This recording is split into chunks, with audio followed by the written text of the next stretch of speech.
Good morning, ladies and gentlemen. It gives me great pleasure today to introduce Jannie de Villiers, who's going to talk to us, and you obviously know he's talking about food security for South Africa. Jannie is originally from the Free State, and he has 2 degrees, a BCom at the University of the Free State and a BCom Honours in Economics at the University of Pretoria.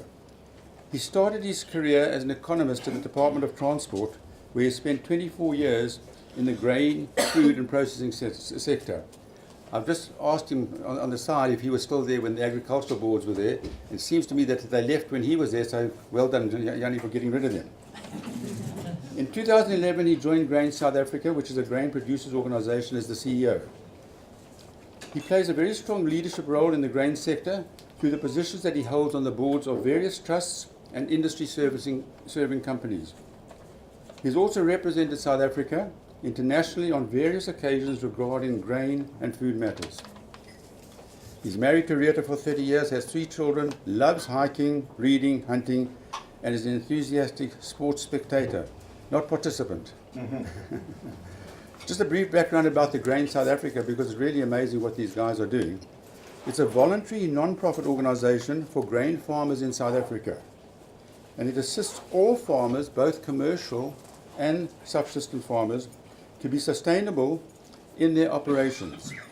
It runs a farmers development program that for more than 10 years has achieved fantastic results in uplifting rural communities and improved not only national food security, but also household food security, which in my mind is very similar. If you can improve the household, you're doing the same sort of thing. Now, it gives me great pleasure to ask you to give us a talk on this subject. Thank you. Thank you, Terry, and thank you for the introduction. This is a part of my life. It's a part of my mission and my passion to try and help South Africa to be food secure. And if all goes well, South Africa can actually help the continent maybe to become more food secure. And hi to all the faces that I know that's familiar to me. And for those who I don't know, hopefully after today we will be able to talk a little bit more. So thank you very much for the opportunity. I want to start off with a little confession, and I'm glad that Leon is here, because when I started my career in 1985 with the Department of Agriculture, not transport, but agriculture, I was sitting in the office of the minister being an advisor. You know, if you can advise a minister when you come out of university, this is not a typical staatsdienst. But in any case, so I started to learn the Marketing Act and all the boards. I was sitting as an official on the wheat board, and I was doing calculations of farmers' prices and the silo costs and the milling margins and the baking margins and all of that. And then you get to a bread price, and then you calculate the subsidy from all of government's assistance to bread subsidies and stuff like that. And then there was this man called Leon Louw. You know, and he was firing on all cylinders against this system. And I couldn't believe, why is this guy so aggressively and passionately against what I love to do, because I was actually good at it. And but Leon was so aggressive that he never convinced me about, you know, I have to change to the free market. But I had 2 wow moments that actually convinced me. You know, whilst all this noise of the Free Market Foundation was in the background. And the first one was when we were sitting at the wheat board at one stage and we were negotiating with the farmers. I was a miller at that time representing the milling industry. And one of the chaps who was from Tiger Brands, who was the lead negotiator at the time, called Hayden Franklin. And I was asking him, why are you fighting the wheat board? You know, I can see how much money you're making. You know, I'm an economist. I do all these calculations of all these margins, and they just publish all the prices in the government gazette, and the next day you put it in the bank. You know, what can be easier than doing that? And the one thing that he said to me that convinced me or changed my mind and my mindset was, the world is changing. The globalization is taking place. And whilst that is happening, if we are not getting into the gym and becoming fit to run with them, we're going to be left behind the day when we actually at the end pull the plug on South African sort of regulated environment. So that changed my mindset, and I became a fierce fighter against the wheat board and the maize board at the time. So we had to constructively dismantle the wheat board and the maize board to move into this free market in which South Africa is currently today. The second moment that influenced my mind about where are we heading with food security was in 2008, when Minister Zingwana asked me to accompany government to Rome, to the World Food Summit. There was a crisis about food prices in the world. There were shortages in the world. The prices went sky high, and especially the poor countries, the importing countries, were struggling at the time. And I was sitting there in Rome and listening to all the heads of state, or the delegates of heads of state, talking what are their country experiencing currently and what are they planning to do. Now, when it gets to like 6 o'clock in the evening, you know, most of the government officials take their bags and go back to the hotel. So I'm not a government official, I'm a private sector person. I sat there until 9:30 that evening, listening to St. Kittles and Needles. I didn't even know some of those countries that they were representing there. So I was listening to all those heads of state. And the one thing that I came back from Rome was that the challenge to feed the world, you know, to double the production to 2050, will be on the production side and not in the processing side. And when this opportunity came about in 2011, when Grain SA was saying they are looking for a CEO, I thought, well, this is going to be where the challenge is, and I like to be where the fire is and where the high waves are and the white waters. This is part of my life. So this is how I become a strong free market competitor, Leon. But I mean, obviously you've played a role in, you know, when you talked about the 2 cents loaves in Egypt that they feed to the goats instead of people because of the subsidies. You know, it was a tough pill to slug, but I did it, and eventually I got convinced that this is the way to go forward. So, ladies and gentlemen, I'm going to try and explain to you a little bit, a few introductory remarks, a little bit about Grain Economics 101, and I don't want to insult anybody here. If you understand it better, forgive me, but I'm going to show you a little bit about it.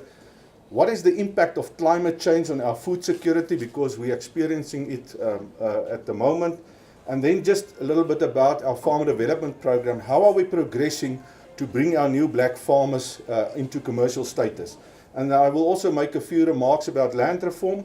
And if there's somebody who wants to know about, you know, what is the season ahead, the prospects, I can also share a little bit about that, but I haven't included that into the full presentation. So, as Terry has said here, we are a non-profit organization for farmers. We don't get assistance from government. It is just a voluntary organization, so not all the farmers are necessarily members. We do maize and wheat, soybean, sunflower, barley, canola, groundnuts, and sorghum. And we've got like probably more black farmers at the moment as members than commercial white farmers. And as he said, we self-funded. Just where we're heading for, and this is the last slide on Grain South Africa, we try to help the farmers to be sustainable in the long run, to make sure they make profit so that they can reinvest and bring the country and keep the country into food production. We keep on investing in people, because it's the people that actually produce the food. The land on itself can't bring any wealth. There's a lot of misnomer about that. Land can't produce wealth unless there's somebody doing a proper job. And then obviously we have to look after the planet. We want to make sure that the next generation can also use it for food security and production purposes. So just a short thing about agriculture. If we look in the world after World War II, there was a lot of regulations and a lot of boards and controls from governments came about into agriculture, subsidies and all of that. And in some countries we're still sitting with, battling with that. Around the 1930s, all of those sort of things happened. Our own South African Marketing Act, the first one was I think 1935, and from that came all the boards that we had. And then in 97, actually it was 96, the end of 96, all these boards were closed down, all the regulations stopped, and that is when we actually entered the free market. And it was fantastic how quickly the farmers actually adapted to that. Our farmers are really great, because they have to find every new bit of technology. I was recently in the US, and those guys love the South African farmers. They said, we are the quickest to adopt to new technology. Why? Because our margins are so thin. You know, when I asked the American guy, are you excited about the new drought-tolerant varieties that they're producing? I said, why? You know, they've got enough rain. You know, and they've got 85% of the crops in the US are covered with insurance, of which the government pay half the premium. You know, this nice stuff there. You don't care how much are you going to plant because there's somebody who's going to take it away, and if the prices drop too low, the government will take it. So in this country, you need to be sharp. There's no such things. Guys, but I've got some gut in my feeling that in 2017, something actually changed. And what this new dispensation is going to be, I'm not so sure about it, but I believe something has changed. And the reason for that is if we look at the long-term rainfall, and this is from Professor Mohammed Karan actually told this to us, or this was his view. We had some bad patches of rain. This sort of orange color or yellow color is when we had consecutive years of low rainfall. So here in the 1940s or so, we had very long patch of dryness, and after that, the Nationalist Party came into power in South Africa. Sorry, the first one was in 1930, and this is when all the regulated stuff happened. Sorry, the first one was 1930s, the Depression, all the regulated stuff came into power. The next one was in the 1944s, thereabout, and that's where the National Party came into power. And then the next spell was recently. So I don't know if we due for a government change or something, but I mean, you guys are a lot more acquainted to all of that and more up to date on what's happening. It's not just the cabinet reshuffle. You can see this is major stuff. So it might be that we're guessing at the moment, but I think and somehow we are trying to explain to the farmers that yes, we're going to be in a free market, but yes, I think there's some new things that it might be climate change, it might be land reform, it might be all of these things together that actually is going to put us into a little bit of a new dispensation. I need to draw something on the board just to explain to you a little bit about this grain economics.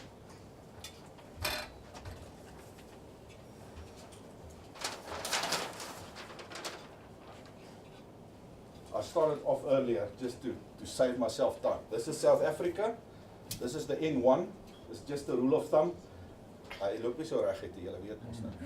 So when we look at the maize, and maize is our main staple food, it is the main feed for animals going into dairy, into meat, into poultry. So it is basically produced in this part. And I remember in your grade 4 or something thereabout, you learn about the millie driehoek.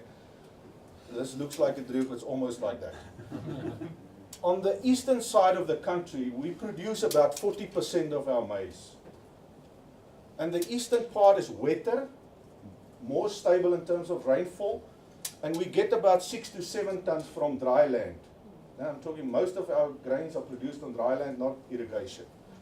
On the western side of the country, we produce about 60%, and the yield is about 4 to 5 tons if it goes well. If it goes dry, like last year, 2 tons. You're lucky. So the problem that we have is in climate change, this is getting wetter in a sense, and this is getting drier. So if we need to produce about 11 million tons of maize for South African consumption. So if we're going to lose a lot of production here because it's getting drier and the standard deviation of rainfall is bigger and all of those sort of things, you can see that the total is going to get damaged here. And then the second thing is, in this little area here called Mpumalanga, we sell a lot of the best agricultural lands, the deepest soils, to the mining industry. And they ship out the coal to China, and I think at the end of the day, we won't be able to eat maize, we're going to have to eat coal, because we won't have enough maize in this country. So the moment we can't produce 11 million tons, this is where the economics comes in. So if you've got a shortage of maize, the price tends to be 5,000 rand a ton like in the drought. If we've got a surplus of maize like this year, the price is 2,000 rand a ton. So if we can't produce 11 million tons because we lose land here, because of climate here, we will have maize prices sitting at 5,000 rand a ton. And you can just imagine what it's going to do to the rural areas and the poverty in this country. So actually, as a country as a whole, the farmers like this price. But normally when the price is here, free market, there's no tonnages. So if we've got lots of tonnages like the bumper crop we're having at the moment, we're getting 2,000 rand. The farmers can't make a living there. So this year you will see they're going to plant less because they can't make it at this sort of price level. And our challenge is, as an organization, is to help farmers to be profitable at this export parity level. Because if they're profitable here, then we can have enough food for the country and we can be food secure. And by the way, I think you all know that South Africa is almost the only country in the continent of Africa that's food secure.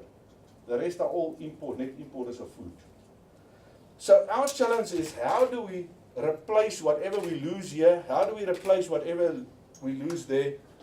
And part of the solution is in this eastern part of the Eastern Cape and let's say KZN. So this is not politically correct, guys. This is where we've got land. Okay? And this is where we can get 6 to 7 tons dry land in this area. But you all know what the Eastern Cape and KZN looks like. It's like 1 hectare farmers and a lot of communal land, and nobody owns the land. If you don't own the land, if you don't have title deed,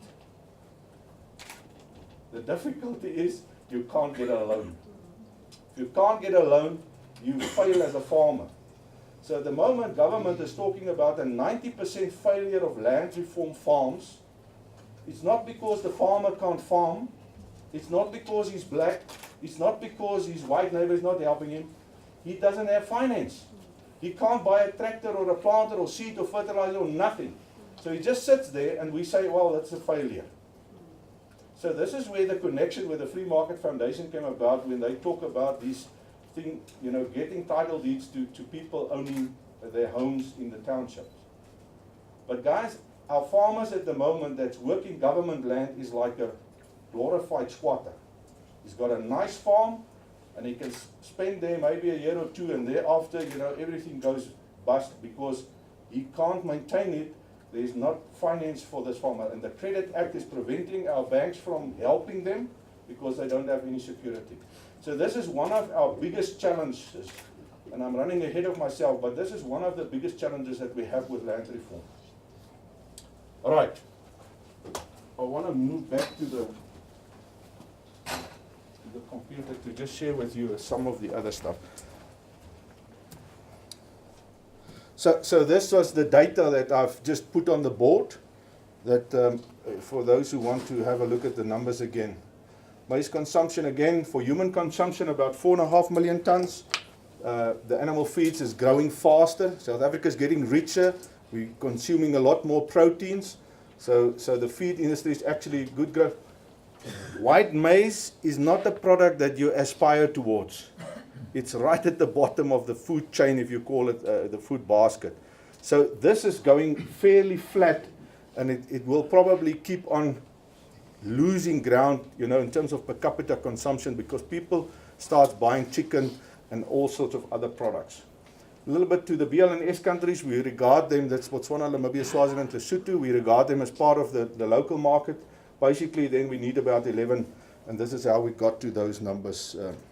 Just the importance of maize again in our food basket. If we look at the CPI, food is about 15.5% of our food basket, of the total basket of the consumer price index.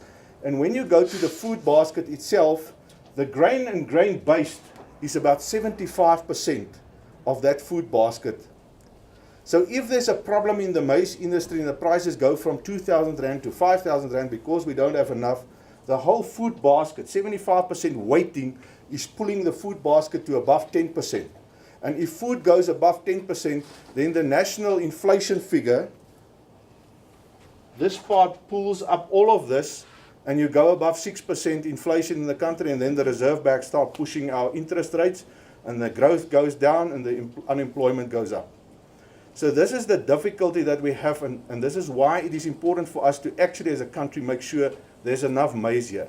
And I'm not trying to promote the grain farmers. I'm just saying this is what we all need. Somehow, you know, 3 times a day, we stop for something that we need to eat. This maybe I've just added 2 graphs in here to give you some indication as media. The dark red line is the white maize price. And you can see during the drought, this is on an index basis, the drought took the maize price up. Then you can take super maize meal, that's the product that we sold the most in terms of maize meal. went up, a little bit smoother, it's typical, because half the price is maize and half the cost is milling and distribution and so.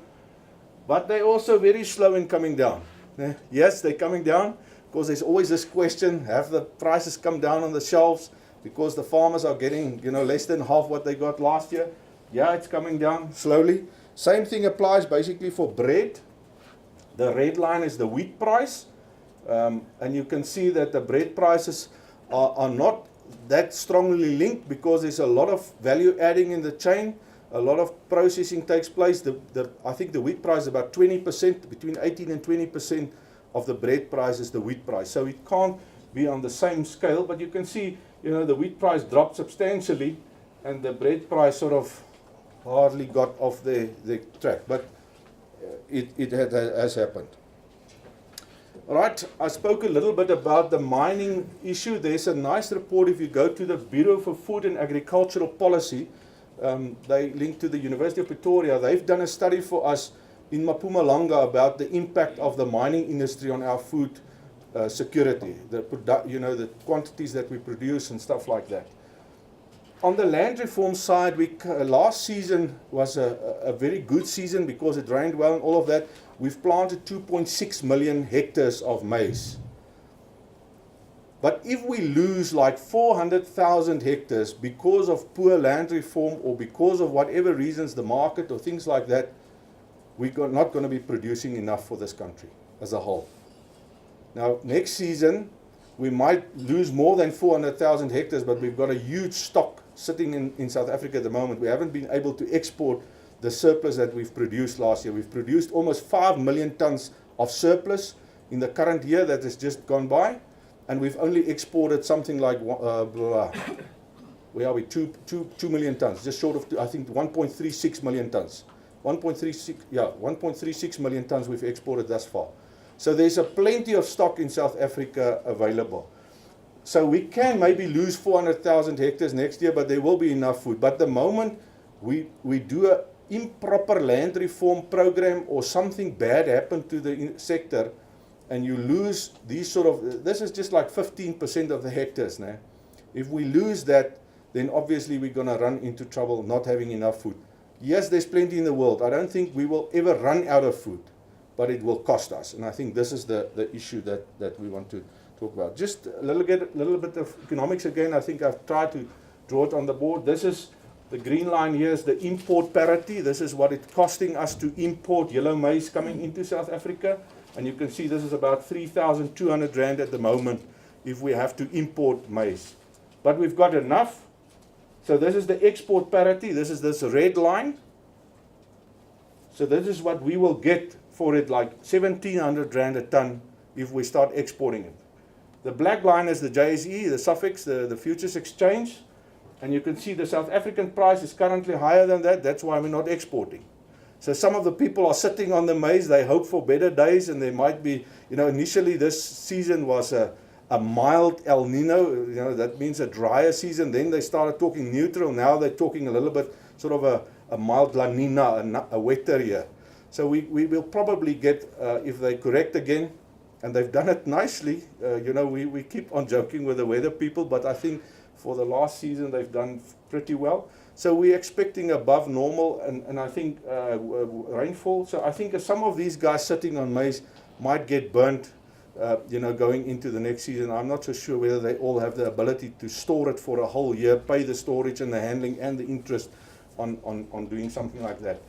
But guys, you can see here the big difference between import and export parity, and this is unfortunately has to do with some things like our transport systems and our efficiency in terms of our infrastructure.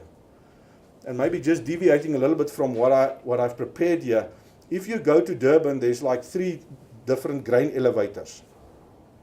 The one has got about 9.6 meters of water available to discharge a ship, and the other one 12.5. I think the other one's also around 9 because they're close to each other. The ships in the world that Korea is building is getting bigger and bigger. They can not carry just 30,000 tons, they do like 55,000 tons. But we can't bring them into Durban because there's not enough water.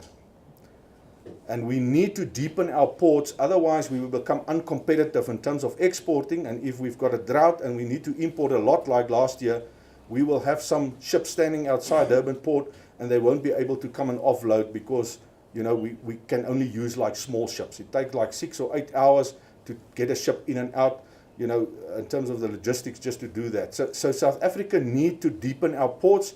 And when we spoke to the presidency, yes, it's on the agenda, but I think it is scheduled for 2024 and 2025.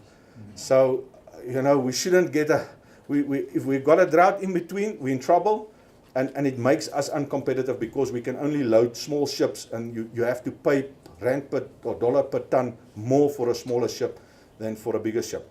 And if you use the 30,000 ton type of ships, they're all old, they high in insurance, it's all things that adds a little dollar or two to the cost that makes South Africa uncompetitive in exporting.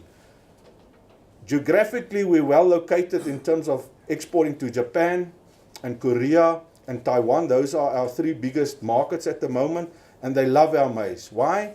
Our maize is naturally dried. In the US, it is, they harvest it wet, and then they dry it, and when you dry it, it gets like, we call it stress cracks, and the thing starts breaking up, and when it breaks open, you can get like toxins and I mean, stuff that makes you ill and the animal sick now. So South African maize is very hard. You get a very good yield out of it when you process it. So those people love our product, and those are the markets that's growing. And we would like to beat the Americans and the Argentinians in supplying those countries. I think Japan imports like 8 million tons of maize like in no time. It's huge numbers. And then especially the Middle East is also countries that don't produce any maize. They've got lots of poultry houses and things like that. I think even the camels like maize, but we can ship a lot of stuff to the Middle East. I want to just show you a little bit about what we talked about. If we need to move some of the land that we lost into the Eastern Cape and KZN, this is what I've explained to you. Right, so I want to move over to our farmer development program. What are we doing for our black farmers to try and get them into the commercial mainstreams? We run a farmer development program for the last 12 years. It might be even longer. We've got 9 offices in the country, and they are only focused on helping black farmers. They are the typical extension type of officer. It is somebody who can speak the language of the area. They can speak Afrikaans and English as well, but they know how to plant and how to help those sort of people. And how do we do it? Very practical. We've got lots of study groups, and I'm going to show you some of the data.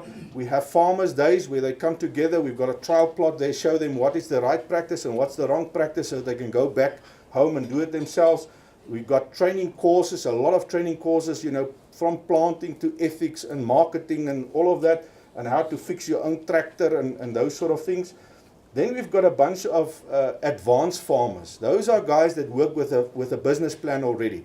We have to help them one-on-one because it's for their farm settled. So we develop a business plan and we help them to execute that specifically. And then we also distribute a magazine called Pula Nomvula in 7 different languages. The English one is a little bit more advanced, but the others are very elementary. When it is planting time, you explain in their language, what do you need to do now? If it is sort of the stuff emerged, what is your next step now? Look out for these sort of chogos and stuff in your millies and all those type of things that we sort of keep on telling them. Right, we've got a very strong commercial sector. This is now the dualism of South Africa, very strong commercial sector, mostly owned land, adequately resourced and financed. The developing sector, as I said, mostly there's 18 million hectares of communal land in this country. Not all of it is arable for grain production, but a lot of them is. And then there's a lot of government, all these abbreviation stuff is government programs to help these parts, but they resource poor and they're not adequately financed. In the rural economies, what agriculture can contribute, you've seen in the National Development Plan, it is job creation, and this household food security thing is actually very big to make sure that the poverty alleviation is taking place. So therefore we need this farmer development stuff. I think in the end, what we are focusing on is not to farm for anybody. If government gives us money and they said, get contractors to plow the fields and plant everything so that the farmer can sit on the stoop and say, yes, this has been done well or not well, we're not there. because we want to develop the individual so that he can farm for himself the next year or the year after that in growing and going forward. This is how our program look at the moment. We've got on the top section about 8,000 farmers that's on our database that we call like a subsistence farmer. This is the guys with less than 10 hectares. There's 1 hectare, mostly 1 hectare and maybe 2 hectare farmers. The goal here is commercial yield. They will never become a commercial farmer, but their goal here is the commercial yield. We've got them in 2 groups at the moment. We got money from Treasury under the Jobs Fund for 1 hectare farmers. And the way it works is the farmer have to give us a soil sample and 3,500 rand. And then we deliver to him GM seed. We give him like a knapsack sprayer, 16-liter knapsack sprayer that he can, and we give them Roundup Ready so they can spray all the wheat. And we give him a commercial farmer as a mentor. We've GPS'd every little piece of land, and it's a lot of work because you can see it's 3,500 of those. I think some of the farmers who helped us with getting the GPS coordinates said they've lost like 8 kilos and something like that, running around in all these rural areas to get all of that done. But why we've done it is so that I can sit in the office and click on this little farm, and I can see the photo of the farmer and his ID book and a cell number and, you know, all his bank details because he's paid in, you know, what was his deposit slip like. And then I can see the photos of how the farm is progressing because the mentors have to load on the photos. But if they're further than like 50 meters from that GPS coordinates, the photo won't settle. So we make sure that it doesn't take a photo of somebody else's field so that we can know what's going on there. So there's a very nice system to keep track because Treasury is very finicky. And I'm really glad to say that they are worried about their money. It might be not some other departments. But when it comes to Treasury, they you know, we've got like something like 19,000 pieces of documents on our system that they require. They even require the ID book copy of somebody who come and work in that 1 hectare field. If you come and help to harvest or whatever the case may be, they want the ID book scanned in, load onto the system so they can see they've created some job. And then they also need a table, how long did this person work there? So there's a lot of detail on this. But guys, I'm going to show you a little video at the end about how we've progressed. And this is maybe a number that you need to remember. 1 ton for 1 family for a year. This is subsistence. If you can have 1 ton, you can live until the next season. And this past season, this 3,500 farmers on average got 6 tons. And this is the change that we bring about in their lives. And this is subsistence, guys. Now, I'm an economist. I come from the Vrystaat af. I never believed that small guys can make a contribution. And they've showed us they can. So 10 out of 10 for those who believed in them and actually started with this. And now it is a flagship of Grain South Africa to move on. The bottom section are the farmers that really can become a commercial farmer. So we've got about 685 farmers on the system that's got like 50 hectares and more. And then we've got 268 what we call potential commercial farmers. They've got 100 hectares or 150 hectares, 200 hectares. And then we've recently added a big number to this bottom section right here. And this is what we call the new era commercial farmers. They produce more than 250 tons at any time on their farm. Most of them got their farm from government, and then they were helped with what we call a recap program. Now, they got a tractor and a planter and all the inputs for 1 season, and with the profits that they made, they haven't had to pay back to government. They bought the farm next door, and now they've got security. And with that security, they get a production loan for both farms, and then they into this category. So on the past season, because it was so good, we've added like 40 new farmers under the 250-ton club and 1,000-ton club and the 1,500-ton club. And it is just a fantastic celebration. We have a day in Bloemfontein every year in October. We call it the Day of Celebration. And we buzz in all the farmers from all over the country, the best guys that we've got on all these sort of categories. And they just come for the day for a celebration, and we give awards to people who have done well in the season. So I think with this effort, we have tried to help black farmers to become commercial and come into the mainstream. It would have helped a lot if we had more support, especially from our government. There's a lot of support coming from private sector into this, the seed people and the fertilizer people and the agribusinesses. A lot of them are assisting us to maintain the capacity to actually help these people and to grow. And why are we doing it?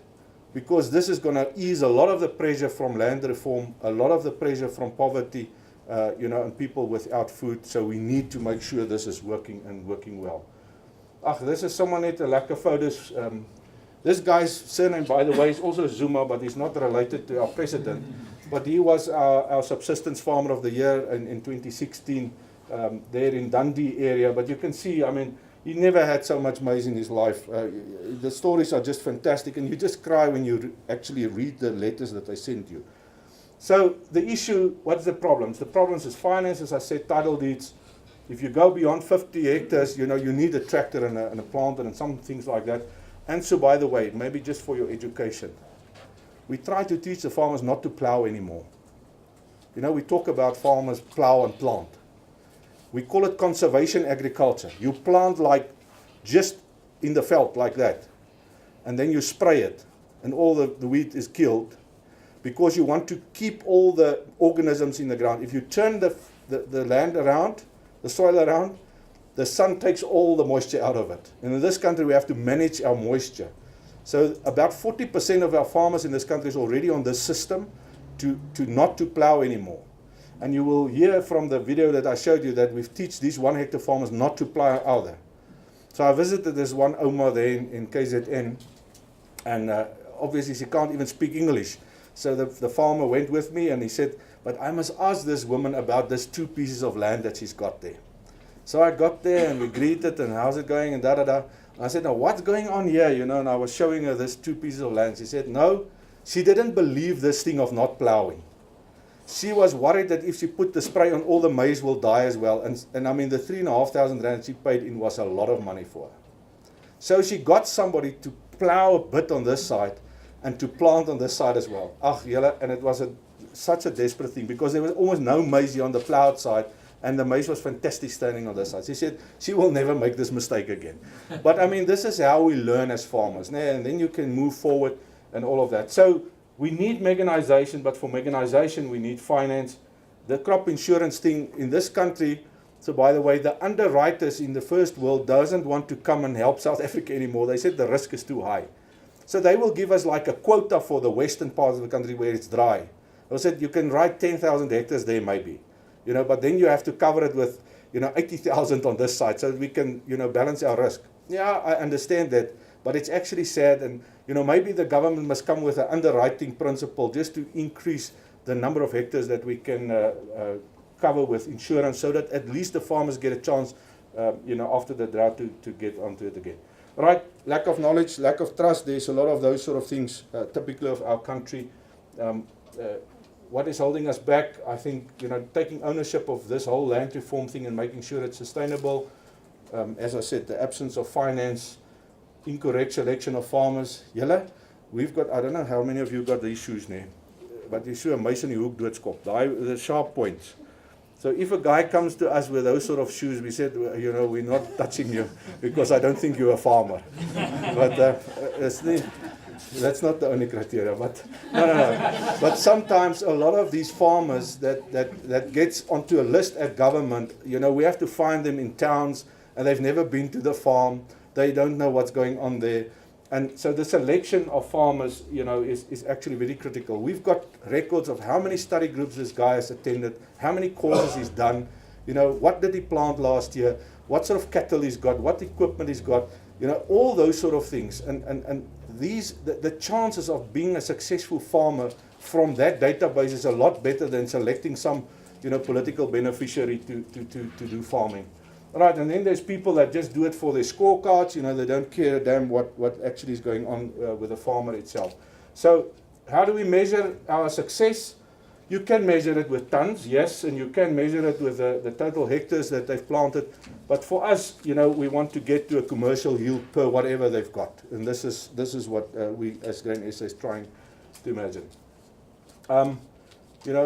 At the end, we want to make sure that all the skills are transferred, that they've got access to all the inputs, and that there's a proper mentoring thing. Grain SA is currently employing 90 commercial farmers as mentors that's helping us with this program.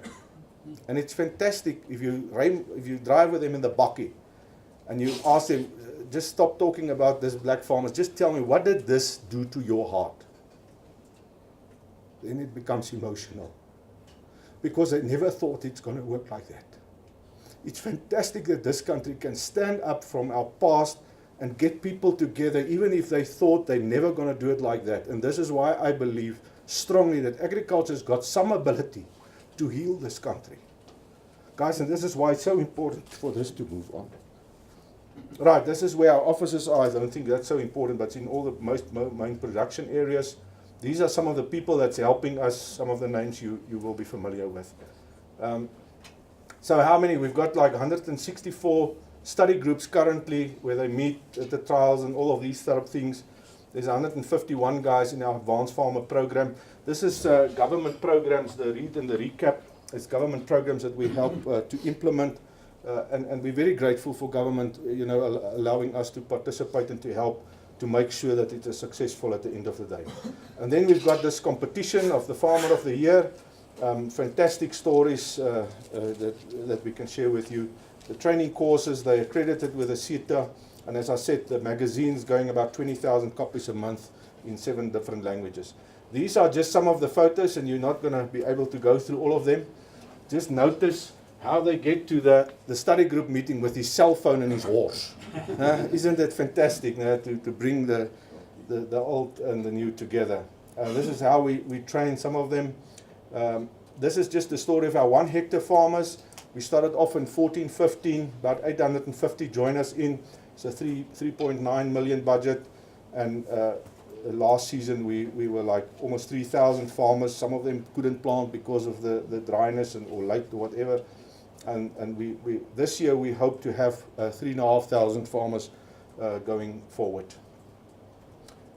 What are the principles? They have to bring their own contribution. Guys, those who get everything for free, they don't care. And this is why we love to work with these people. We only focus on the small, very small guys, 1 and 2 hectares. They should be part of our study group so that we know that they're familiar with our systems and whatever. These are our partners. Monsanto provide the seed and Syngenta the chemicals, and these guys helped us a lot with that. Get commercial yields. Make sure they use good agricultural practices. Conservation agriculture, as I said, they don't plow any longer. We don't want to take them back to where the commercial farmers were a long time ago. So this is just some of the photos. Now just a little story. When you harvest 1 ton for your family, the women normally sit, and they take the cobs and then they take off the pips with their thumbs. Now you can do a ton with your thumb, but if you get 6 tons, you can't do it anymore. So our next challenge is now how to get those things off. And Monsanto made a little device, I should have brought one along, that you could put over with a few, what is tongue on their teeth. And then they just sort of turned it and the maize just get off. And the children are sitting there when it is school holidays and they all had a good joke about it. So this is what is happening in some of these instances. And then obviously here we got some money even from DST, from Science and Technology. They're also helping us a lot so that we can bring a little thresher there to the village. And then the people will bring their stuff. It's a little petrol engine. They just start it up and throw the cobs in, and then come the maize on the other side, and then they can quickly take it off so they don't have to do it manually any longer. This was some of the delivery. This is how the difference looked like, a farm where we help and where we're not helping. And you can see you're not going to get a ton from that. It's terrible. Look at the wheat and dirty, and you can see it in the distance there. Some of these photos are better than others, but you can see here in the close by is the not grain SA, but there's the grain SA stuff. We thought at one stage we should put a flag in all the little pieces of land, but it is so obvious that we haven't even bothered to do that. The people can see and they join into the programs going forward. I think we want to change people's lives and add to the household food security. It is of no use that the country's got a lot of maize, but there's people that haven't got access to food. And I think this is why this 1 hectare from subsistence to abundance is actually really great. On the Farmers' Days, we hosted in all these regions and stuff, and yes, just some of the people getting together. Sometimes it's under a tree, and sometimes you've got some facilities available, but this is where we explain, and the education takes place to explain to them. This is the Farmer of the Year stuff that I spoke about, and here you can see some of our winners. I visited one woman, and when I got into a house, there's nothing against the walls except all her Grain South Africa certificates when she won the Farmer of the Year award. So very proud, and they got this sticker on the window of the little mud house there. I'm proudly Grain South Africa and too sexy for my farm, you know, those sort of things. Very proud of what they're achieving. Yeah, servicing individuals, as I said, this is a more one-on-one based, very intensive in terms of cost, because you have to send somebody to their farm individually. But we've produced commercial yields, guys. These black farmers are all commercial farmers. You won't hear from them because they're farming. They're not in the media or in the papers as such. But this is this past season's crop, so it was a fantastic year. We took a lot of photos so that we can store them. If it's tough, you know, we can look at it again. You can just see what it looks like. Then the training courses, I said about 33 different ones that we've developed. They're week-long.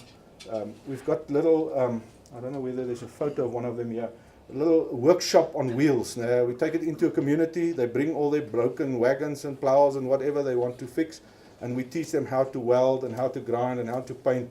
And in the process, they fix everything. And then, you know, after a week, the truck goes to the next village, just to increase the skills and the chances of them getting some job going, but also to help them to fix their stuff and make sure that, you know, we've got tractors that is showing them how to change all the filters and, you know, all those sort of things to service their own tractors, and maybe they can become the mechanic of the village as such.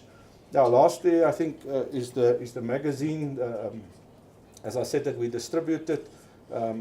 Very costly to go into all these languages, and we will probably reduce the languages over time, but at the moment it is distributed in 7 different languages.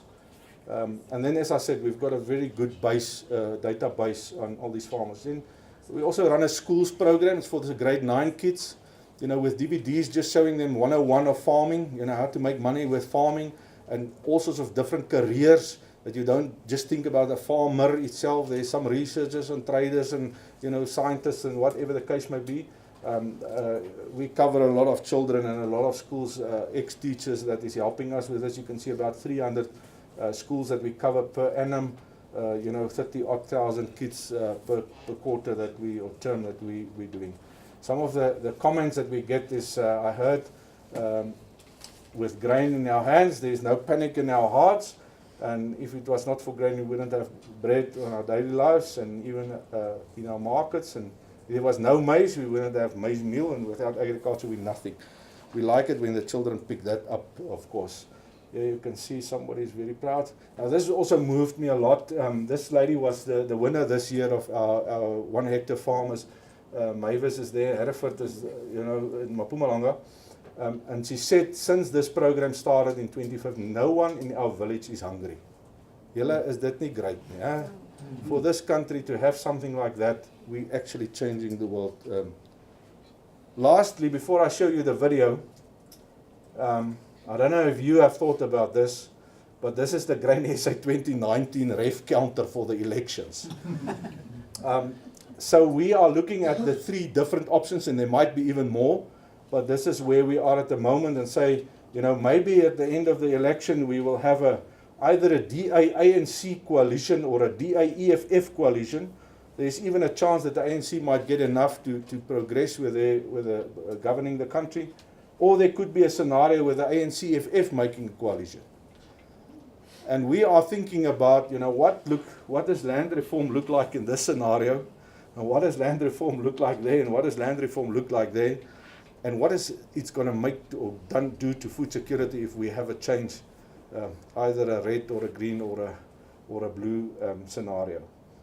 And some of these things scares us, but as farmers, we you know, born optimistically. And you know, the average farmer borrows about between 5 and 8 million rand, and then put it in the soil, and then he goes back home and wait and pray for the rain. This is the risk that they're actually taking. And this is the average sort of farmer, between 5 and 8 million rand. So obviously these things are of concern to us as farmers, but we know that beyond this we need to make sure that there's food security in the country. And yeah, we can make a lot of plans, but we will see at the end of 2019 what the scenario is going to be specifically. I think I'm going to conclude now just with it's just a 4-minute video from our job fund that I'm going to show you. and then I think it is time for questions and answers. I'm almost in my time. Right, now I just have to win this technology thing here.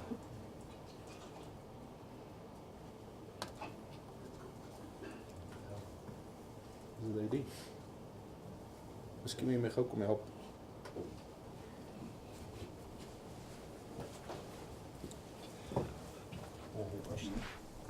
Was het nie? Nee, maar dan seker daai ding moet wees daar. Ja, that's it. Dit bly klaar. Okay. Yep.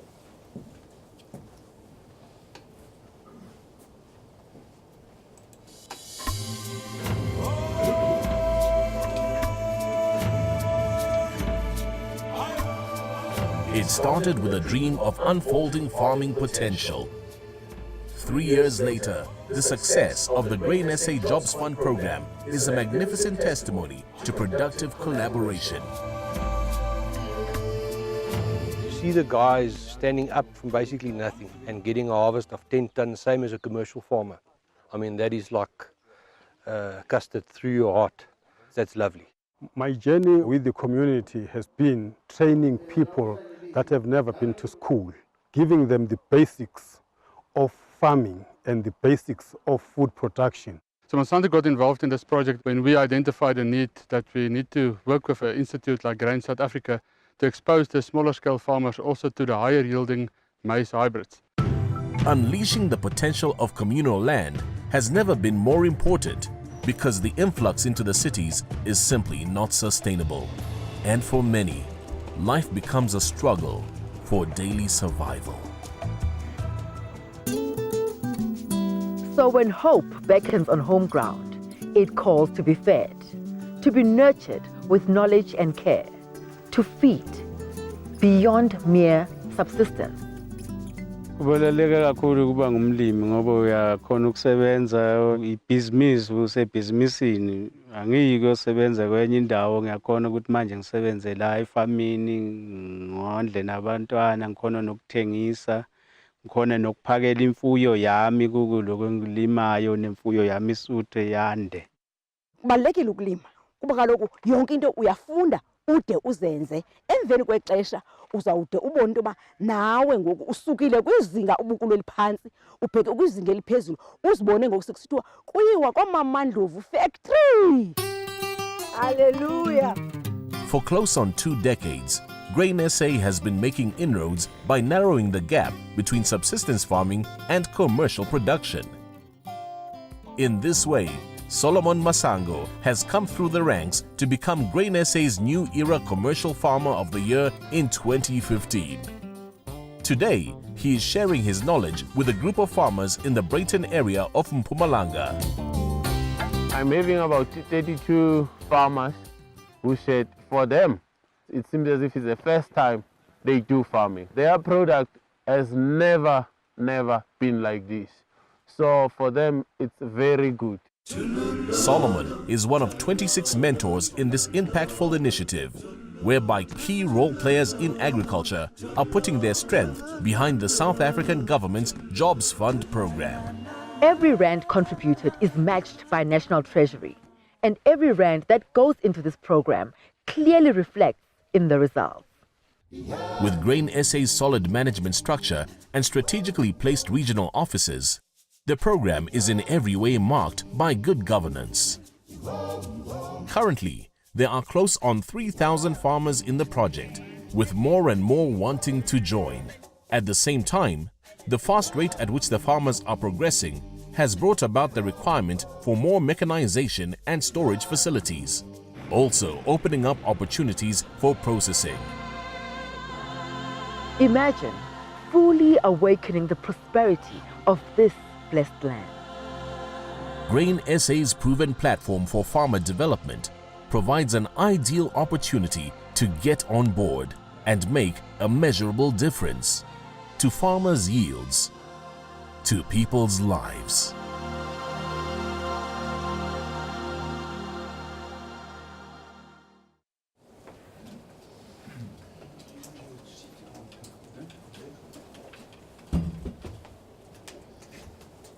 Right, thanks very much, Jannie. It was very inspiring, and I'm sure there are a lot of people with a lot of questions on.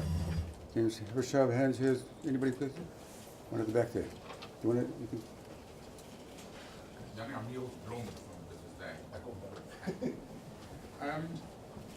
I've got two questions, but one at a time, right? Yeah. What would you, I know you've given us lots of causes or threats to food security, but which would you single out as the single most important? Yeah, I would say, you know, we all scared about the Zimbabwe scenario. And the only thing that we can do to prevent that as farmers is to make sure there's enough black farmers coming through to protect the land, if I can call it that way. And those farmers can't move forward without title deed. So, Niels, I would go back to the title deed thing and say, if government puts up a guarantee fund to overcome the title deed thing, it will also be helpful. But when we asked them for that, you know, I still was in contact with Minister Gordon at the time when he was still the Minister of Finance. He said, well, all the guarantees are gone to Eskom and SIA and whatever. And I said, yes, guys, do you want to fly or do you want to eat that? But this is the current situation. Yeah, don't quote me on that because it's something not fun. So I would think that is our single biggest stumbling block from moving forward, so that these black farmers that are ready to go commercial can actually become commercial farmers. Guys, and I can assure you, we're not going to run out of food in this world. I've seen what is going on in the US in terms of technology development. It is just fantastic. So I'm really not scared about that. Whether we will be able to continue is another Tell us a little bit about that, about the technology advancement. Just, you know, when we got, for instance, to the Monsanto office, they were opening one wing there for $400 million, you know, just one of the wings. And they are doing a DNS test per kernel, not, you know, one out of a crop. They're taking it per kernel. The parents, you know, the kids are different than the parents. So, and then they put that into a gene bank so they can withdraw from that exactly what it is that we need to increase the yield or to get drought-resistant varieties or you know, disease-resistant varieties. So that was something that was most impressive to me. When we go to, there's a company called Climate Corporation. I think Monsanto recently bought them. They basically in San Francisco. It is like a lot of these computer fundies now. In the middle of the office, they've got like a white ball that is the screen. And then they've got like 4 cameras or projectors looking at it. And then they, in real time, they put on the iPad and they press like rainfall. And you can see the world map on that little ball. And they show you where is it raining at the moment and how much. And then they change it to, you know, what is the temperatures there and what is the wind strength. And I don't know where they get all this information from, but there's a lot of information coming through. And what I found was they take that information and, you know, we are not planting. Let me start this. If we go through I have to come and stand this side. Sorry. All right. If we do what we call precision farming, we don't just plant anymore. We take soil samples in a grid in the piece of land, and then when you plant more varieties or different varieties in different soils. You mix your fertilizer. If the soil is deeper, you less fertilizer and more fertilizer, or whatever is the need of the soil. You do those analysis.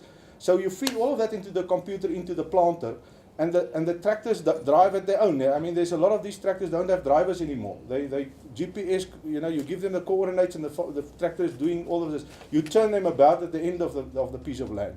But it's all computerized, guys. Our tractor drivers are not unskilled people. They computer fundies. They're not minimum wage type of people. They have to understand computers. So when you take, for instance, we take a drone there, we fly over the piece of land, they come back and say, all right, there's a yellow patch right in the middle, and it looks like, you know, it has got some disease, and you can send the sprayer and you just program it with the data from the drone and you send it in and it just sprays there. Not the whole field because it's costly.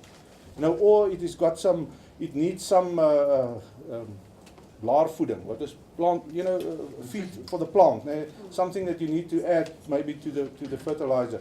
So we use that sort of technology to do all of that. And it's, when you go around the corners in a particular piece of land, if you just keep on planting, you're going to plant them like far apart. But now the computer understands that in the inside, you can't have to, you don't plant them like this, and on the outside you have to, so the computer automatically changes the planter so that you keep on planting in the same spaces that you use every single piece of land. So this is the stuff that we saw there that was just, I'm not too worried that we will have enough food. But this is my view. You spoke a lot about maize. In other words, your focus in this talk today was maize. But what is your position on what they call food deserts, number one? Secondly, you explained about the new way of planting where you don't plow, but then you spray. So my concern is, what are you spraying? What is that doing to the soil? What is that doing to the environment? What is that doing to the water table and down the stream to the ocean? I've got two more, but let me just explain to me a little bit about the desert. You told the desert. They talk about food deserts as when you have big geographical areas just planted with maize. What does that do to the environment? Okay. It kills the local insect population and the food chain and the whole ecology. Okay, I'm with you. Yeah, I'm not really good at explaining that, all of that. I think, yes, it must have an impact on the environment in a way. But I also, we also need food. I mean, this is always this balancing thing, how we're going to sort of offset the one against the other. In terms of the conservation agriculture, I think it is, relatively new to South Africa. I think some farmers have done more than others on this. And the thing why we're doing it is we save a lot of diesel. Because when you plow, you need a lot of diesel, you need a lot of horsepower. You have to buy bigger tractors. And all of that diesel is obviously part of the fossil fuel problem that we have. The other thing is you compact the soil. If you keep on running up and down in the same trenches, you compact the soil to the extent that the roots can't get into those soils in any case. We probably have to do more study because 2 seasons ago we found what they call a gerbil, now springersrot. We never had so many in South Africa, and all of a sudden, because we leave all the rubble on the fields, those sort of stuff became more, we became more aware of them, and they actually make a lot of damage because they run from the one seed to the other and they dig it out and they eat it, so you'll find some gaps in the field for those. And then we had to make a study, what's the natural enemies of those and where are they found, and all those sort of things, and what can be done about it and what can't be done about it. But I think, of course you're right, there must be an impact on the environment on the one hand, but on the other hand we also need to balance it with the food. We haven't heard any negativism about conservation agriculture with regards to the water tables. I know that some of the sandy soil farmers in Kroonstad and Wesselsbron, they still do what they call rip on the rain. I mean, they still do a little bit of working. They said they just can't leave it like that. The sandy soils are not doing well when it is in that regard. Jannie, I think it's wonderful that you're not plowing anymore. So my question was specifically about the weed killer. Yeah. I want to know what the chemicals in the weed killer is doing to the environment. Can you give us a point on that? I know people who can, but I can't. So yeah. Come back here. Quickly, Annie, just 2 things. You mentioned something about the 11 million tons of maize. What's the time frame of that? You said we risk losing.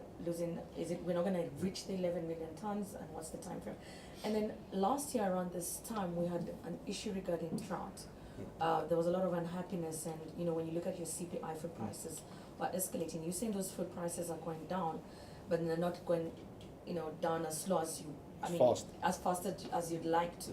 Where are we heading to? I mean, we're heading towards the end of the year and into the first quarter of 2018 years, and just your forecast on where we're heading in terms of food prices.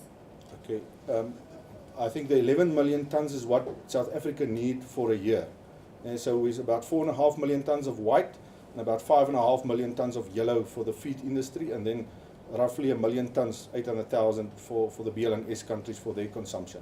So this is what we need in any particular year. So if we can't produce that, then we need to import. You know, so this is the scenario around that. The food prices, if we are going to be able to plant a full crop like you know, we expecting it to be because of the good weather forecast thus far, we will probably be able to grow another 11 million tons for the coming season.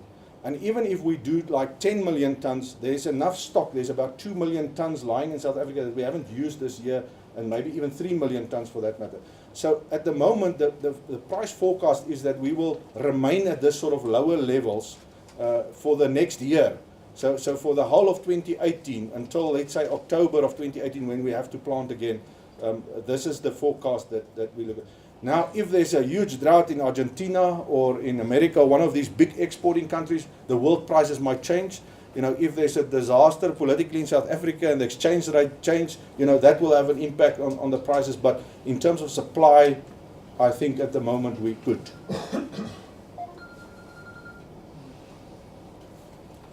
Okay, I was looking at the pieces of land that the farmers have, and maybe that's the reason why they all plant maize. Have you ever considered intercropping? Like, for instance, in between those rows of maize, we put legumes, fix the nitrogen. There's a lot of education going on around that. I've just focused on the maize.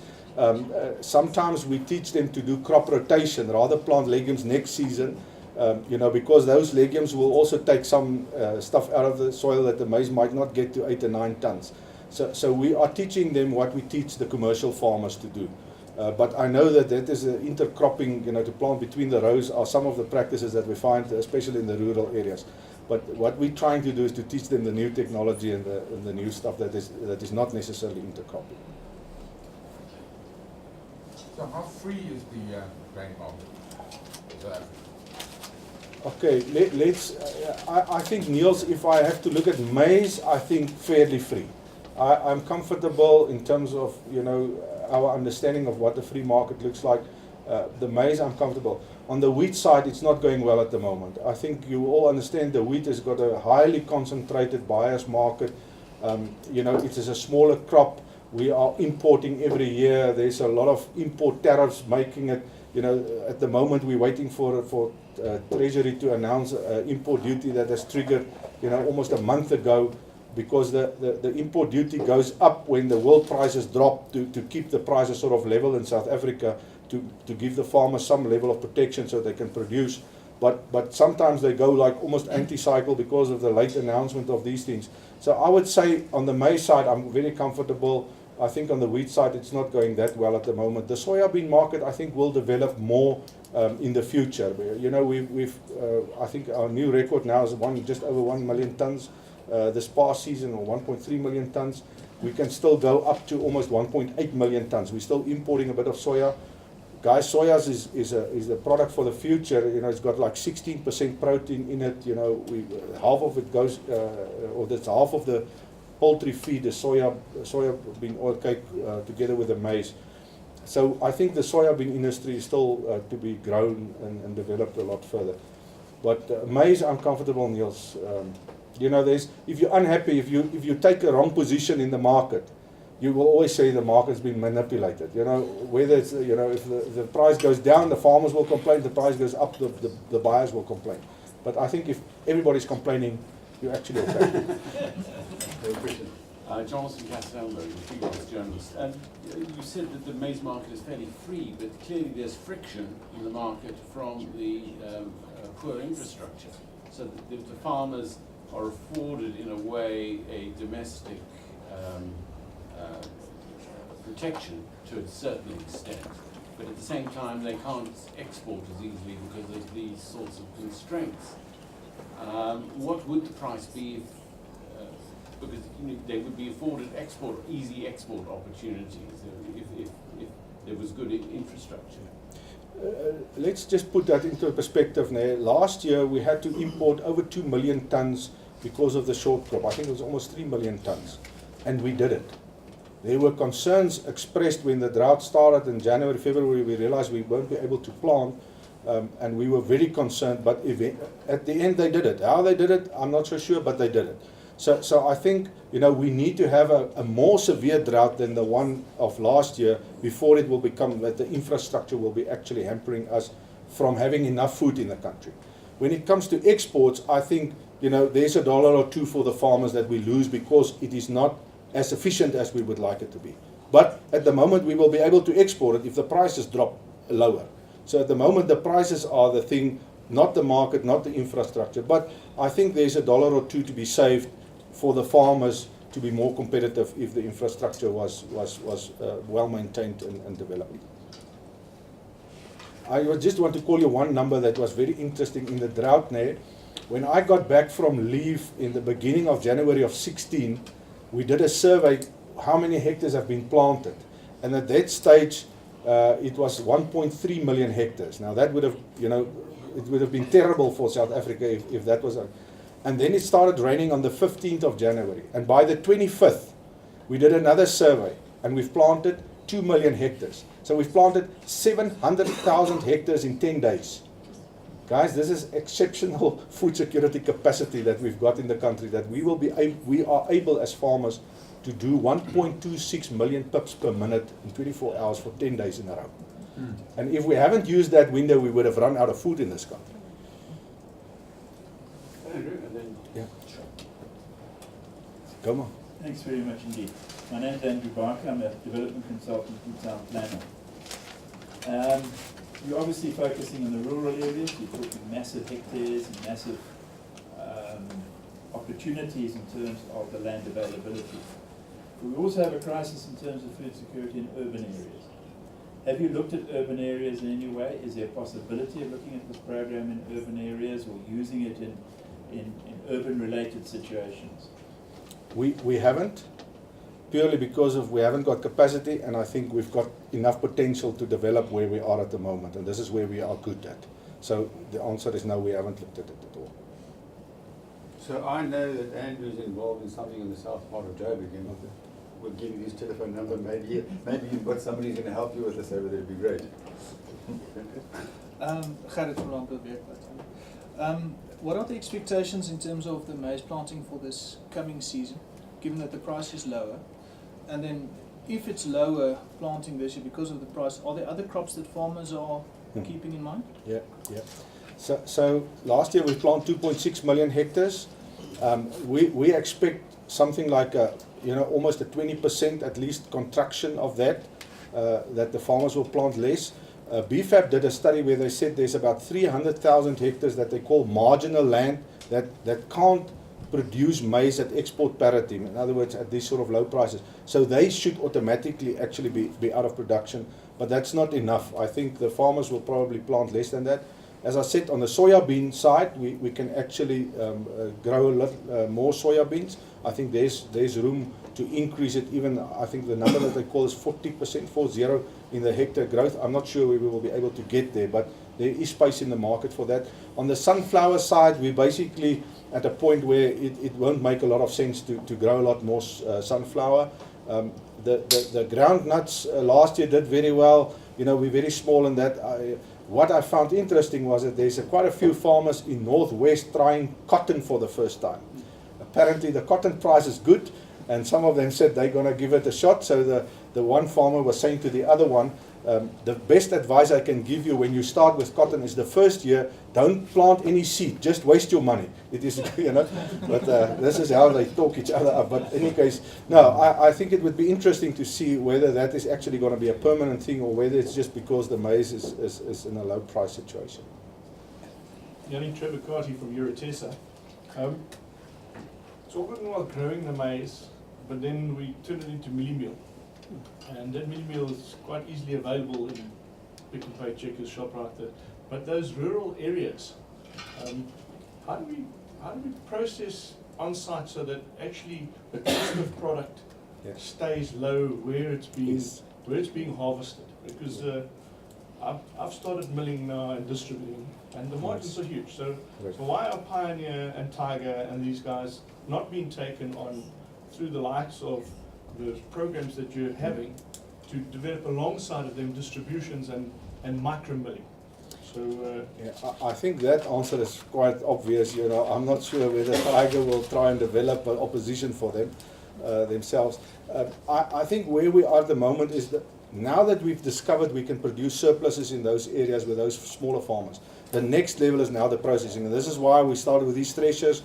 I spoke to the CEO of Sasol Base Chemicals yesterday, and I said, can't you make us like a polymer silo that we can put in these villages so that they at least have a cheap way to store it safely?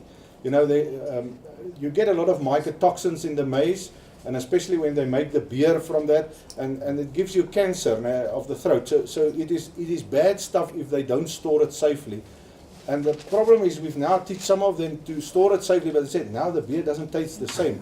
You can't believe it, and now you have to teach them, you know, that beer that you drank that you like is actually giving you cancer. You must watch out for that. So I think the next phase that we are entering into is processing. There's a fantastic small mill available in South Africa that's locally made, and I think it's not that costly. So I think we're moving in that direction at the moment.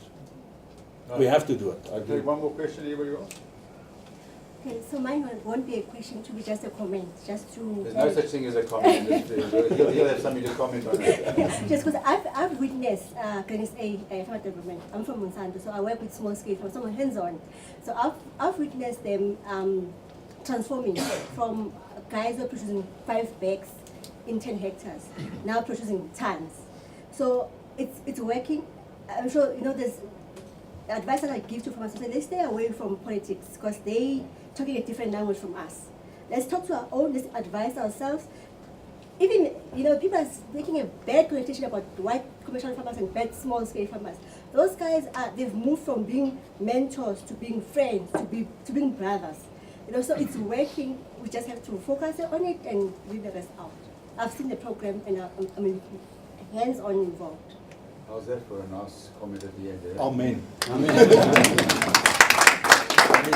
you very much indeed for your... Sorry, can I just ask something? Jannie, can I just ask you, in terms of imports and exports, and the capacity and infrastructure at our harvest, is that still a concern, or has it been sort of... Well, how do you feel from Grain SA? No, I think, as I said to the gentleman here, I think it is, we've made it this far. But I think if we look at the climate change, the severity of it, and the higher frequency of it, I think we need to step up and speed up the deepening of the ports so that we are sure we can bring big ships in and get big ships out to be competitive. But, you know, our road, guys, the problem that we have there is 85% of all the grain was transported by rail in 1985. Now we're at 85 on the road. And you all know about it because all these trucks are on the road up and up, you know, and it's messing up our roads because our railway system is not efficient and it's not working well. So if we can fix that, that will also be a huge advantage to the food security in the country if we can get the railways, you know, or the grain back on the rails again. Have you addressed it to the relevant authorities? Yeah.